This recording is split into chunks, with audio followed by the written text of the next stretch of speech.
Good afternoon. We welcome today the Prime Minister of Bangladesh, Her Excellency Sheikh Hasina. Thank you, Madam Prime Minister, for including Colombia on your New York itinerary. I want to recognize the leadership and staff of Colombia's Institute for Research on Women, Gender, and Sexuality for helping to make today's forum possible. Thank you for the many important contributions that you, the Institute, and our community make to this international dialogue. There is much at stake in Bangladesh today. The presence of new economic opportunity, a growing role for women in society, and advances in public health are all reasons for optimism. Yet at the very same time, the nation faces considerable and daunting challenges. 1/3 of Bangladeshi population continues to live in poverty even after significant strides in economic development. The problem of dangerous working conditions is well known, and violent religious extremism continues to adversely affect the society and the world. Still, it has become increasingly clear that the principal challenge facing Bangladesh concerns its political culture. Even as many citizens embrace democracy, there is much work to be done to meet international standards of free and fair elections, to definitively reject government corruption, and to establish a civic culture fully committed to freedom of speech and expression.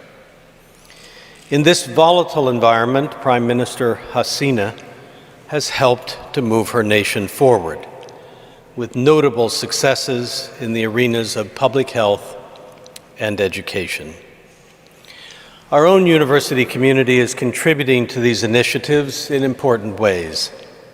For example, a team of Columbia researchers assembled by the Earth Institute has been working in Bangladesh for the past 15 years to mitigate the devastating health effects of widespread arsenic contamination in wells. I actually visited Bangladesh, love the country, and we visited the Public Health and Earth Institute work on the arsenic in the wells problem.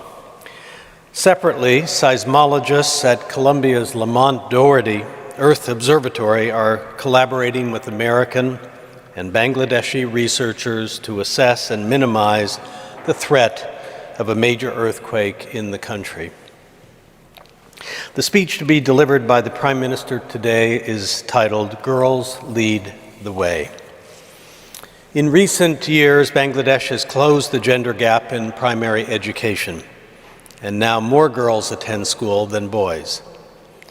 The prevalence of child marriage has been reduced, and over the past 2 decades, the country has lowered the incidence of maternal mortality by more than 2/3. There is a serious effort underway to reduce female illiteracy and to improve women's access to non-traditional jobs.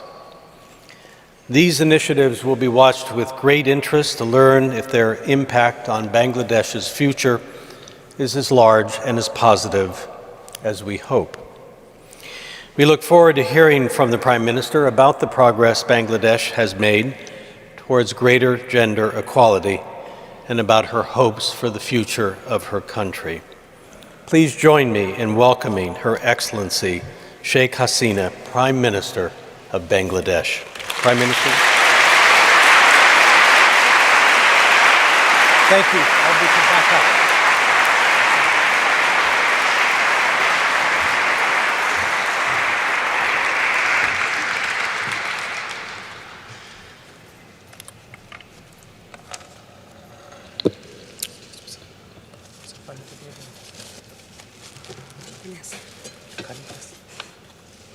Bismillahirrahmanirrahim. Mr. President, faculty members and students, ladies and gentlemen, এবং আমার বাংলাদেশের যারা ছাত্রছাত্রী তাদের সবাইকে আমি শুভেচ্ছা জানাচ্ছি। A very good afternoon to you all. I convey my warmest greetings to everyone in the audience. It is indeed a privilege to speak in front of you today. I thank you, Mr. President, for inviting me to this hallowed seat of learning. I have chosen to speak on an issue which is close to my heart: women's and girls' empowerment. I wish to see our girls breaking all barriers and taking the lead in our nation building. This plays a crucial role in my vision for peace and development. My father, our father of the nation, Bangabandhu Sheikh Mujibur Rahman, who led Bangladesh to independence in 1971, was an ardent champion of democracy, social justice, and secular values. Women's education and emancipation were central to his development ideals. It's primarily to his vision I owe my conviction in girls' education. Our world has done well in sending our children to school, with more girls than boys going to schools in places like Bangladesh. Yet, the progress is uneven, with conflict-ridden places lagging behind. Around 60 million children still remain outside schools. 75% of them are girls. We must have these children at the heart of our 2030 agenda for sustainable development. We cannot afford to leave them behind. Distinguished audience, our father of the nation, Bangabandhu Sheikh Mujibur Rahman, recognized education as a fundamental right in Bangladesh's constitution in 1972. He also formed an education commission for developing a universal and uniform education system. Unfortunately, on 15th August 1975, he was brutally assassinated along with 18 members of my family. My mother, my 3 brothers, younger one was only 10 years old. My uncle, newly wedded to sisters-in-law. Altogether, 18 members of my family was assassinated. You may think why I'm here. Actually, my sister and myself, we were abroad that time. I was in Germany, so we survived.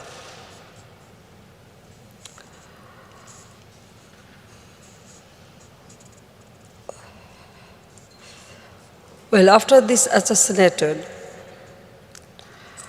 what followed was a period of military rule, and usually military ruler, I don't know, it is our experience, they never want that people should educate it properly. So this military ruler, the education policy he was adopted, they discontinued with. They didn't continue that.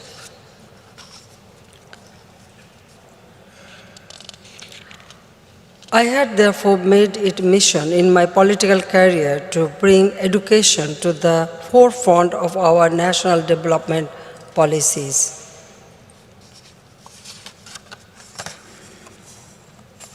My government attaches the highest importance to education, educating our nation.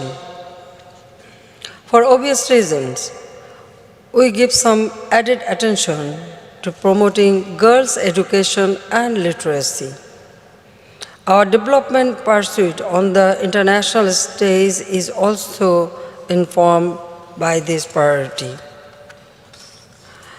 During my first tenure in the office from 1996 to 2001, we firmly embedded the education-related MDGs into our national development strategy.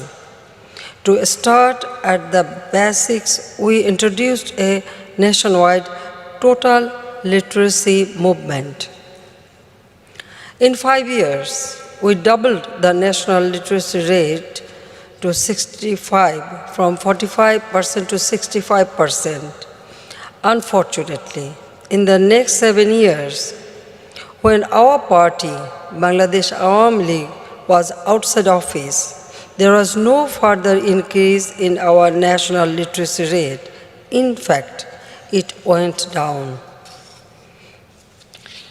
Likewise, we had also introduced an innovative non-formal education system targeting school dropouts in our rural areas. Sadly, that initiative was also closed down by the successive government. After returning to office in 2009, our government wasted no time to revitalizing the entire education sector. By 2010, we formulated the country's first forward-looking national education policy through broad-based consultations. It was supported by a national plan of action to ensure education for all. We made education completely free for girls up to the 12th grade. We have started reaping the dividends as we see more and more of our girls opting for education and employment instead of getting married at an early age. To complement their efforts, we have introduced a host of other measures for an enabling and safe environment in schools. On the first day of each school, we distribute free textbooks to every single student from pre-primary to secondary level.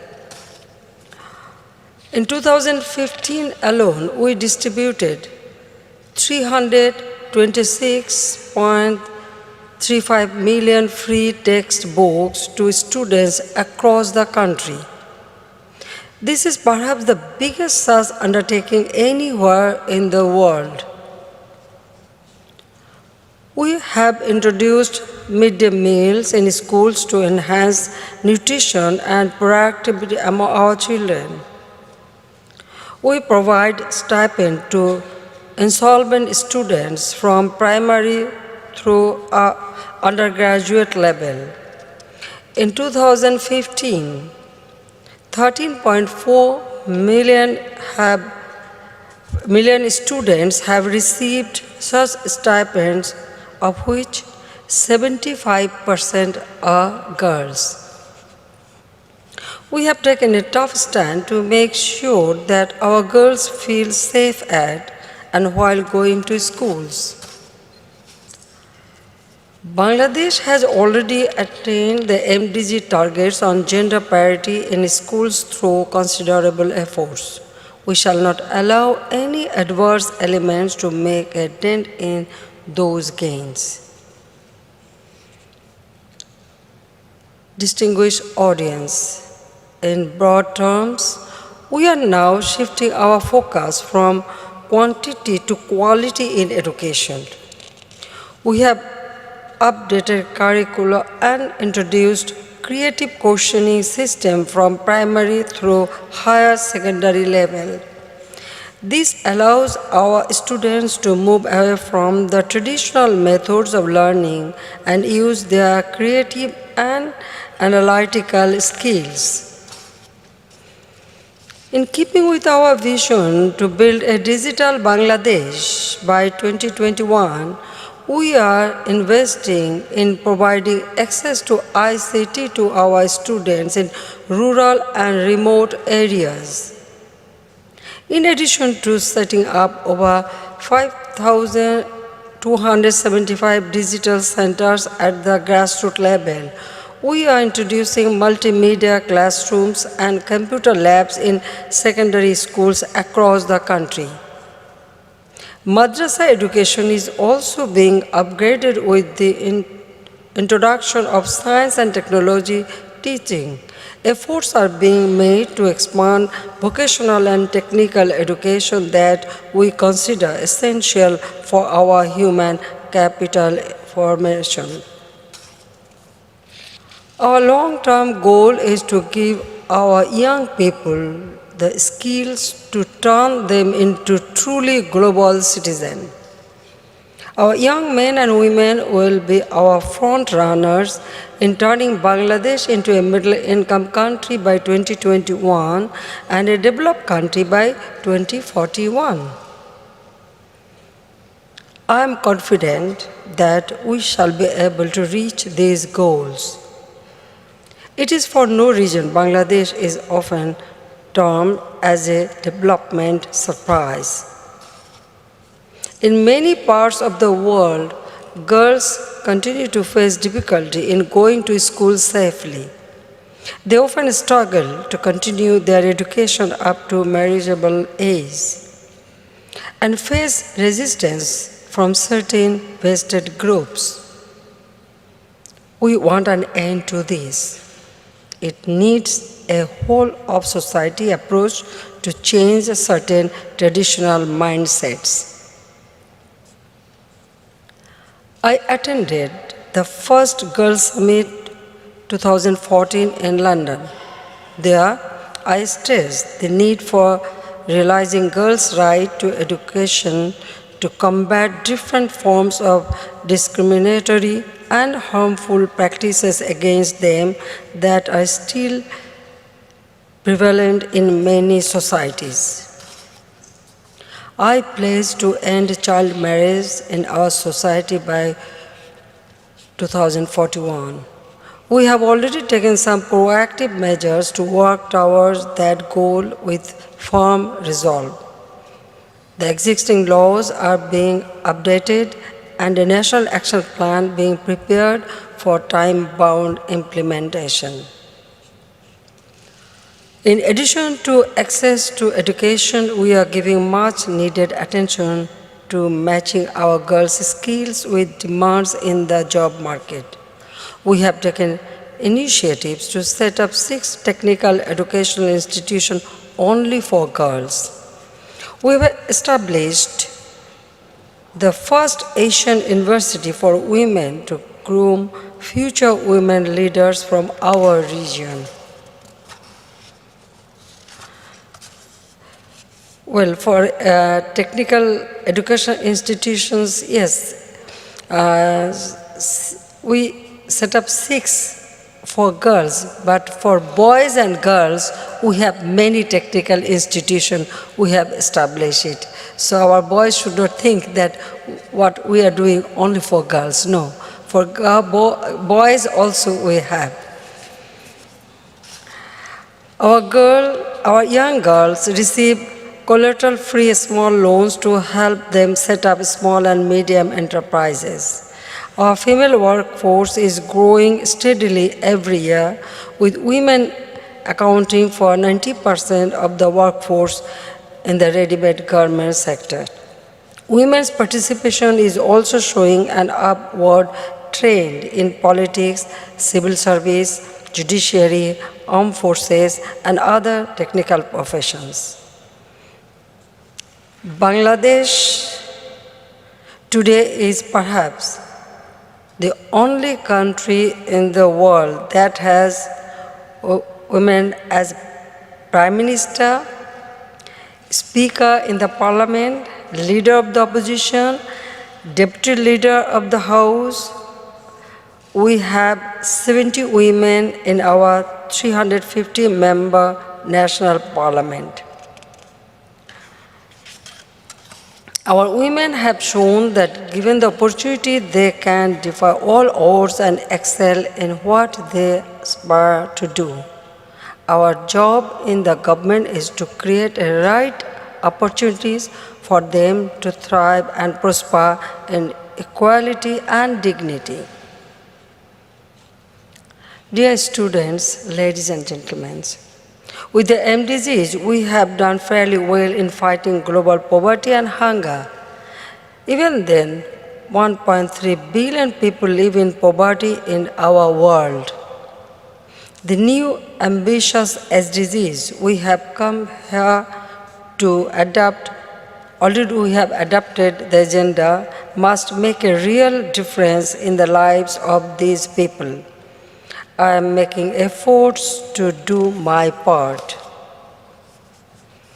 I challenge you, the leaders of tomorrow, to rise to the occasion to change our world for the future we want for all. In so doing, I wish to leave this message with you that girls' education all over the world can be and should be a key enabler for sustainable development. Last year, the UNESCO Director General awarded me, not me actually, my country, the Tree of Peace in recognition of our efforts to promote girls' education and women's literacy. The interface between women's education and durable peace is only too evident in conflict-riven societies.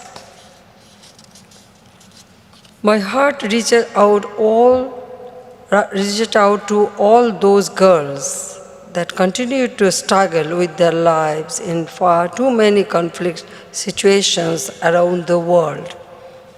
We wish to see all our girls having unfettered access to the best possible education and emerging as the forebearers of peace, progress, and prosperity.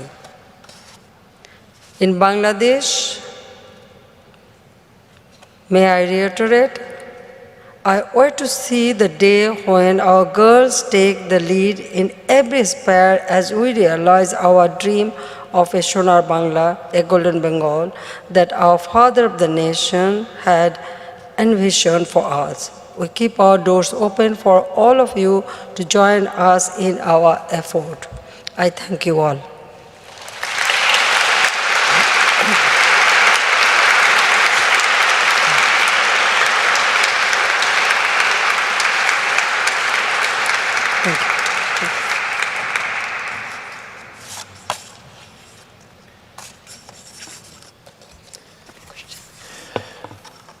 Thank you very much, Madam Prime Minister.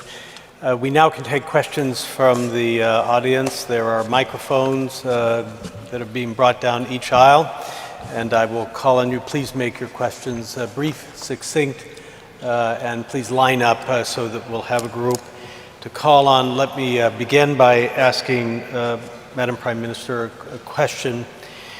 I mean, these are impressive things that you have documented, spoken to about increasing girls' education, very impressive, and of course much admired here. Can you say something about what you need to overcome in order to improve girls' education and how you have done it? If there are religious objections to girls' education, how have you confronted that? How have you addressed those concerns in order to increase the educational opportunities for girls?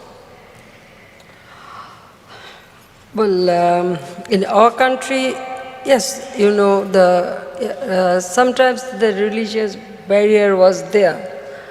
But once, if you can pursue the barriers, the girls, if they educated them, they can be a good help for the society, for family itself. And education is the only key for poverty reduction. Yes, sometimes it is not that it was very easy thing, but because our education from the very beginning, in 1972 Constitution, the education was free the primary education was free for everybody, but for girls up to secondary level, it was free. Because it was free, and also we ensured that there are some co-education institution or separate, so wherever the girls goes, for them we keep separate arrangement for everything so that the parents send them to the school. So it took time, but somehow now everybody thinks that yes, whether it's girl or boy, parents should send them to school and for education. And as because we already distributing free books, providing stipend for the students, Yes. and also the poor family. If they send their children to the school, we give some monetary help to the mother. That's So it. that way we pursue them. Now, I can tell you that all over the country, even the rural area, our parents are very much eager to send their children to the school, whether it is girls or boys.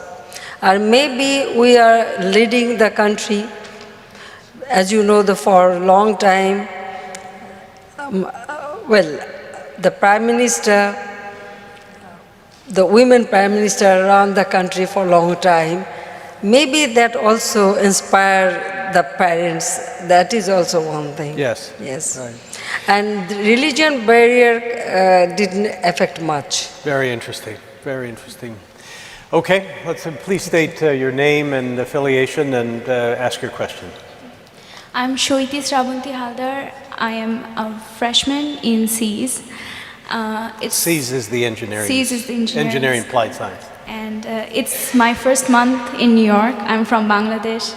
So I have had the chance to witness this series of developments that you have mentioned in your speech. And I still think that the issue for a girl in achieving higher education and leading the way is not cost anymore. It's more of the safety.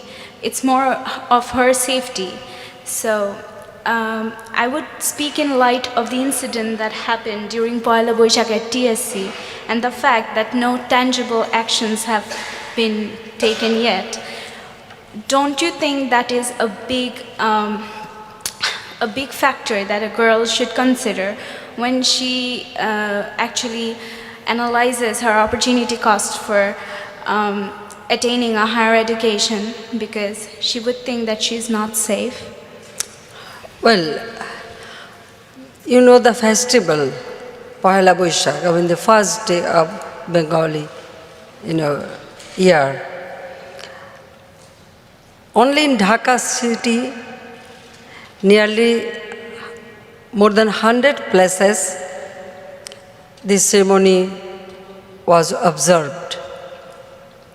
But there was an embargo that before sunset they have to finish it. So when more than 100 places, only in Dhaka city, and not only Dhaka city, all over the country, people from all religion together observed this festival. So you could mention only one incident, but we have taken all the steps. Those who are involved, we try to find them out, and we try to, brought them into book. So can you imagine, the population is 160 million. The first year of a Bengali, calendar, everybody together, all religion people, everybody together observe this festival. So there's only one incident happened. But immediately our law enforcing agencies take action. But many incidents happen all over the world during 1st January or any other time. But we could have controlled the situation. But only one incident you are speaking. But immediately we have taken action. We are not sitting like this. But it is our society, they become more aware about it, that they should behave properly. Exactly. Thank you. Thank you. Thank you. Thank you very much. Yes, please. Thank you to Columbia for giving us this opportunity. I want to thank you on behalf of all the Bangladeshi students. Madam Prime Minister, Assalamu alaikum and Eid Mubarak. Thank you Eid for Mubarak. spending Eid with us. I just don't want to take too much time. I actually don't have a question. I would like to reiterate the importance of a key policy point that has been in discussion lately, which is the legal age for marriage. And I'm very glad that I've been following it, and I'm very glad that the legal age for marriage has not been lowered, because I think a lot of the things that you have been saying would totally go against lowering or decriminalizing the legal age of marriage. So thank you so much, and I hope that continues to be, because that is a very important thing for girls to succeed in Bangladesh. So thanks a lot. Thank you. Thank you. Thank you. The more we give opportunity for girls, one thing, education and job opportunity, then you don't need to have any legal, framework or anything. Automatically, the age of marriage will, be increased. Because girls, if they start earning money or if they can stand by themselves, then they will decide when she will get married. Then parents cannot impose. So the economic freedom is very, very important. Education and economic freedom. We must ensure that for the girls. So, Madam Prime Minister, as you can see, there's a huge number of people who want to ask questions. So what I propose is that we'll take 3 questions at a time, and then you can answer them as you Sure. wish, so that we'll get through more students. Please go ahead. Good evening, Madam Prime Minister. My name is Smita Sen. I am a senior in the college, and my question is also relating to the safety of young girls and women as they try to enter the education system. One of the largest problems facing young girls is that they aren't even given the chance to be born. Female infanticide is still a concern. And so I'm just wondering what sort of protections are being made to make sure that the birth of the girl child is still supported and protected. Thank you very much. Thank Please. Good evening, Madam Prime Minister. Thank Thank you for your wonderful speech. I'm a student at the School of International and Public Affairs. My question is more to do with what are the steps being taken to ensure that women, obviously you are a great example yourself, but what other steps are being taken to ensure that women are becoming leaders more in the private sector? And we have been talking a lot about education.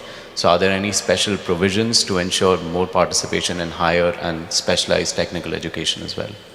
Thank you. And one more. Is that okay? Sure. Yes. Sure. Good evening, Madam Prime Minister. My name is Ethan Park. I'm a freshman here at the college. So my question is, Bangladesh, as you just said, has 160 million people. So it's a very large country. And as a developing country, it has a massive potential for economic development. At the same time, it's one of the countries that might most profoundly be affected by climate change. So I'm curious how you can balance the priorities of economic growth as well as kind of thinking and keeping in mind carbon emissions, climate change, and perhaps the very pollution that's emitted in the process of creating economic growth. Thank you. So we have female infanticide, women leaders in the private sector, and climate change. And Okay. good luck. Thank you. Well, first thing, the women entrepreneurship, actually we offer,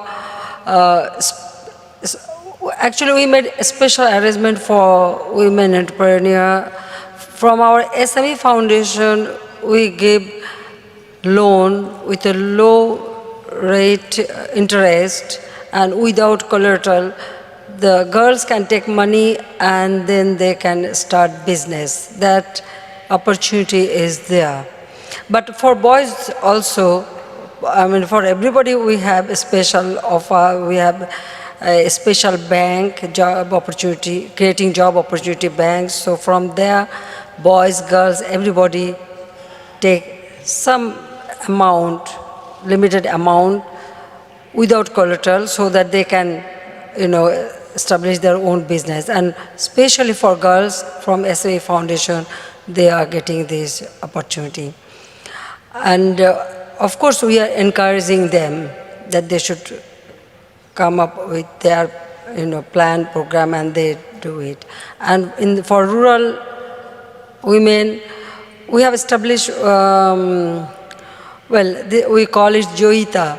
That's rural women, their own production, they can sell. We have given them a space. There they open shops and they do their own business. And they sell their own, production, like handicrafts or other food item or everything. So that opportunity, our ministry, the Women and Children Affairs Ministry, they're looking after this project and they are doing it. So that way we are giving them so that they can, economically they can stand by themselves. And about climate change, I can tell you one thing, that yes, the geographical situation, Bangladesh is such a place that we are not emitters, but because of emission we are affected. It is not only Bangladesh, the small island countries, then Himalayan countries, all are affected. But Bangladesh, we raise this issue time and again. We receive many promises, but in practical, we haven't received much, assistance. But Bangladesh did never sit idle. Already we have, through our budget, we have our own fund, and we have adapted many programs to how to face this problem. And already we have taken action plan, and about 136 action plan we prepared to face this, any kind of natural calamities or global warming or anything comes forward, we are prepared to face it. We have started by ourselves. That is an example. But we are not sitting for who will help us, who will assist us. Yes, whatever money or whatever resources we have started our, program to mitigate all this climate change problem, that I can tell you. Bangladesh always try to do it themselves. We don't want to depend on others. Thank you. But, side by side, the economic progress, yes, of course. In one hand, we have to face all the problems, whether it is natural or man-made, whatever it is. And side by side, our economic progress should continue. That we can do it. We have proved it. Even when there was an economic recession all over the world, Bangladesh keep up the growth of GDP continuously. We ensure our food security. We reduce our poverty level. We have our social safety net program. So we are continuing the progress and we will do it. Thank you. আমাদের বাংলাদেশের যারা ছেলেমেয়েরা নিশ্চয়ই তাদের আরও ভালোভাবে বাংলাদেশ সম্পর্কে জানা উচিত, যে আমরা কী কী কাজ করছি, কীভাবে করতে পারছি এবং আমরা যে পারি, এবং বিশ্বের কাছে আমরা একটা দৃষ্টান্ত স্থাপন করেছি, সেটা নিশ্চয়ই আমাদের বাঙালি ছেলেমেয়েরা আরও ভালো করে জানার চেষ্টা করবে, এবং সেটাও অন্যের কাছে যারা অন্তত ক্লাস ফ্রেন্ড আছে তাদেরকে সেই জিনিসটা জানানো উচিত, যে বাংলাদেশ অসাধ্য সাধন করতে পারে। আমরা মুক্তিযুদ্ধ করে বিজয় অর্জন করা জাতি, আমরা বিজয়ী জাতি, আমরা মাথা উঁচু করে চলি, কারো কাছে মাথা নোয়াই না। আমরা পারি আমাদের দেশকে উন্নত করতে, গড়ে তুলতে, এবং সেটা আমরা প্রমাণ করেছি। কাজে সেটাই বোধহয় সকলের কাছে তুলে ধরা উচিত।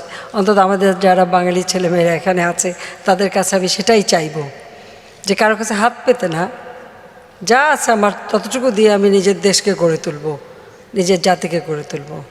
আর এই যে এত চমৎকার বড় একটা ইউনিভার্সিটিতে পড়ার সুযোগ পাওয়া, এটা তো সকলের কাছে হয় না, কতজনের ভাগ্যে হয়। কাজে এই সৌভাগ্যটা দেশের কাজে লাগাতে হবে এবং ভালোভাবে মন দিয়ে পড়াশোনা করতে হবে। যাতে আমরাও গর্বিত হতে পারি যে আমাদের ছেলেমেয়েরা এরকম বিদেশে পড়াশোনা করে ভালো রেজাল্ট করে দেশের মুখ উজ্জ্বল করছে। Okay. I said something to my own, community. I didn't follow I know you have everything, 30 students. You have 30 students, 30 Bengali, Bangladeshi student here, right? Yes.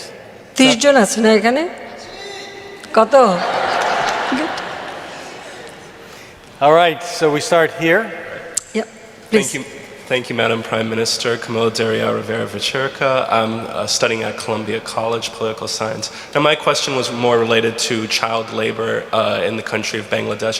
Especially in rural areas, child labor continues to be a major problem for the country of Bangladesh, rural areas and coastal areas as well, where children are taken away from education and put into these, conditions to support their family.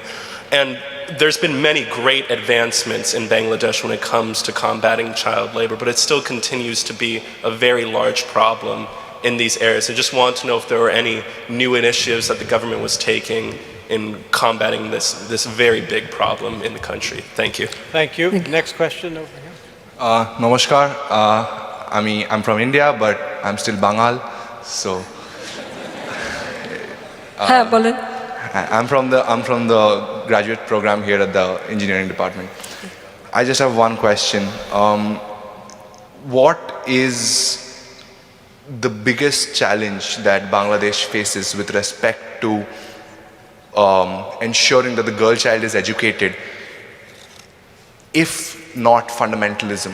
Because that is what you said has not been a challenge. Because if it's not fundamentalism, then what is? Okay, next question. Thank you very much for your speech. My name is Melody Brown. I work at the IRI, the International Research Institute on Climate and Society. I lived in Bangladesh for 3 years before moving to New York. My question has been mentioned very briefly earlier, but I would like some more explanation on it. Thank you for the emphasis that you put on girls' education. My question is, less than a year ago, you considered lowering the legal age of marriage for girls from 18 to 16. I would like to know if there's been an official statement on that, and what was the reason behind that, considering how much emphasis you put on girls' education. Dhanyabad. Okay. Well,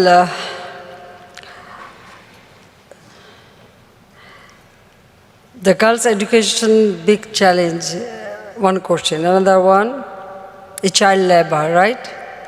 Well, child labor, actually, already we have taken many steps. We are, those who are left over or dropped out, we are bringing them in a mainstream, and we have arranged for their education and also giving them training. So any child, they are in any, child labor, there are difference also. Some of them are very traditional one, their families program, so sometimes they join it, but those are not very dangerous one. But beside that, we make sure that they get the education. So we have separate like non-formal education system also, just to educate them. And we have special project, it is going on. So that way we reduce the child labor and also giving them education, and also side by side vocational training so that they can get job. And for girls education, yes, it is itself is a challenge, no doubt about it. But what I mean to say that Bangladesh can face any challenge and Bangladesh can overcome it. Bangladesh is doing it. So education, it is very, very important. And as because we declared that we want to build up Bangladesh as a poverty-free country, but for building Bangladesh as a poverty-free country, education is the key. That's why we give all facilities for girls' education. So if any challenge comes, we will face that. We will face them. We are ready to do that. And then the last one, Legal age. The legal age from... legal age, yes. Now, Actually, we have gone through the legal age law in all the country, USA, British and other country. So what we are going to do, we are follow that how they prepared their law and up to what age and everything. So it is not that, I don't know how it occurred to you that we wanted to reduce this and that. No, it is not true that we want to reduce. But what is suitable for our country and also in the international arena, I mean the developed country, what is their, age limit, we will follow that. We are not doing anything different. So you have to be very practical. That is important. And what I said earlier, that if we give, chance for education and job opportunity, automatically the age limit will be there. The girl or the family, they will not insist for early marriage. Rather, they will encourage their girls for education and for their earning. That is main thing. Imposing law will not solve every problem. Then sometimes they can, increase the age and get married and this and that. So we must be very careful about it, so that they cannot do it. Already we are taking care of it. Thank you. Next, please. নমস্কার মাসি, president Bollinger. কেমন আছো? আমিও একটা বাঙালির ছেলে। আচ্ছা, খুব খুশি। আর আমার নাম অঙ্কিত বল। I'm a senior in Columbia College, and my question is, Bangladesh contributes more men proportionally than any other nation to the United Nations peacekeeping force. How do you envision a role for Bangladeshi women in the task of international arbitration and peacekeeping? In peacekeeping, Bangladeshi women are working. Perhaps you know, we have a women police contingent. They are working in Congo. So we have already contributing. Our women are also contributing in peacekeeping. We want peace. We want a peaceful world. So for peace, wherever it needed, we will contribute. Thank you. Thank you. Yes. Assalamu alaikum, sir. My name is Lasfia Zaman, and I'm a business certification student here at Columbia. Thank you so much for coming to the World Leaders Forum here. I agree that Bangladesh has been making several steps, and in fact your administration has been making tremendous steps in making sure that Bangladesh reaches the Vision 2021 goals. And previously I worked with the Ministry of Youth and Sports with their policy research on the National Youth Policy, so I know how much work is being done. Thank you so much for making our country move forward this way. So my question is, in terms of because there are so many young people, like in the rural areas, especially young women in the rural areas, what are your plans for the future in terms of improving their access to employment opportunities, and in fact high-income employment opportunities, in order to realize our Vision 2021 goals? Thank you. Should we take... Well, in my speech I already mentioned that we have established a digital center all over the country, especially in the from grassroots level, in the union council, from union council to district level. So there, each and every digital center, the girl and boys both there can work. So that we create a job opportunity. In the primary education, the primary teacher, 60% should be women, the girls. They are getting job. The primary teacher, we are appointing 60% reserved for girls. So that way we create a job opportunity.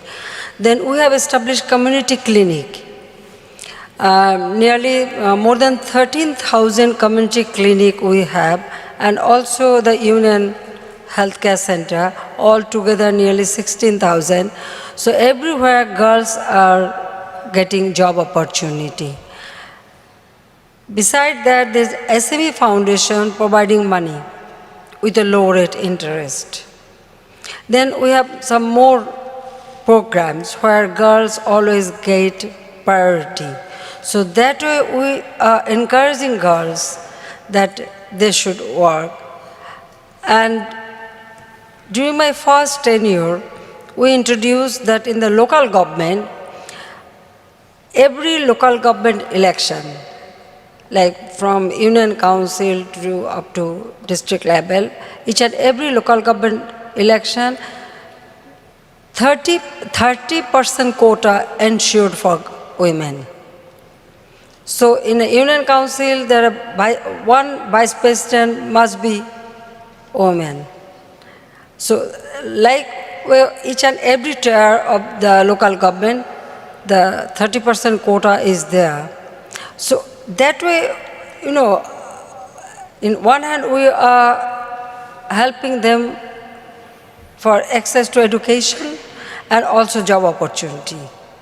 So that way we are trying. And I was surprised when I formed government, there was in the upper level, like in our armed forces, except the medical sector, there was no women access. So we ensured that. Now our Army, Air Force, Navy, everywhere, officer level, the women are getting opportunity.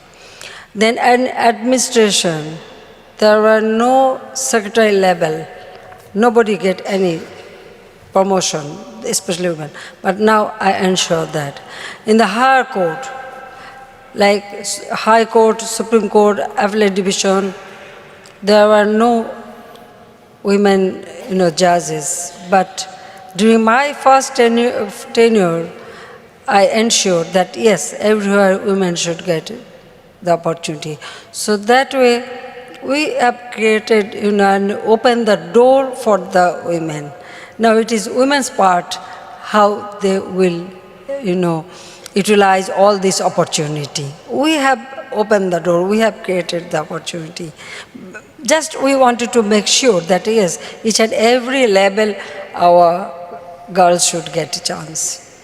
And in our parliament, I already mentioned, the speaker, leader of the house, leader of the opposition, deputy leader, the four. I think in this world only one country we have.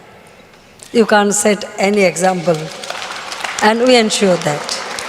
So our girls should be very encouraged. The world should be very encouraged. But actually I am telling one thing.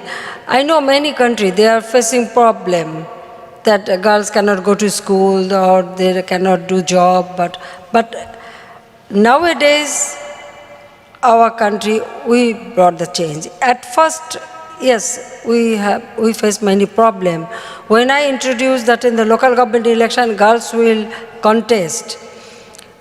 Well, from family level, from other, like Jamaat Islami and other parties, they oppose it. They try to prevent it. But when they found that now I am determined that they have to contest the election. So everything changed now. It is depend how you, encourage people and how you conduct it. And we did it. Thank you. Madam Prime Minister, I'm getting very, very strong signals from your staff and colleagues that your schedule requires you to leave. I was going to say that we're going back to one question per answer. It was either that or admit that the Prime Minister trumps the President of the University, which I'm also prepared to say. But I want to thank you for coming and spending this time with us. We very much appreciate it, and we welcome you back here in the World Leaders Forum or another context anytime. Thank you very much. Thank you very much. Thank you.